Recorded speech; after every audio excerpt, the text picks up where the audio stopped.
Hello, trading is closed on April 29th, 2019. Let's go over our calls. Look for a gap up, which we got. Look for a low at the bottom of the first hour. This is a split point. Just take the average of these two lows. It's right at the bottom of the first hour. Said if that low were steep, there was negative and there could be further dropping. If it were shallow, it should lead to further advances. That's what happened. Tomorrow's pattern is the one with the early low. Doesn't mean you won't gap up first. During the day, a few moves were identified by the system as false. Retracements already happened.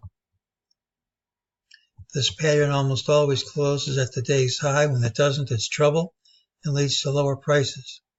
Now, tomorrow's open is a surrogate for today's close. So if we gap up and take this out, the negativity of the pattern goes away. Otherwise, gapping up, hitting a series of higher highs, inability to hold on to any of them at the close, is negative and should lead to lower prices. How low? This 29.19 is no time limit.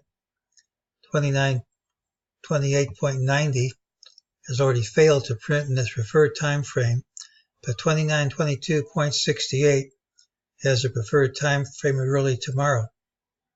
If we start dropping fast, that's my target.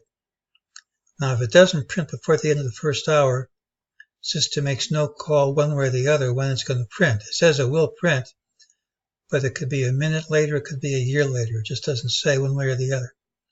So negative pattern for tomorrow, early low, absent gapping up and taking out this high, we want lower prices.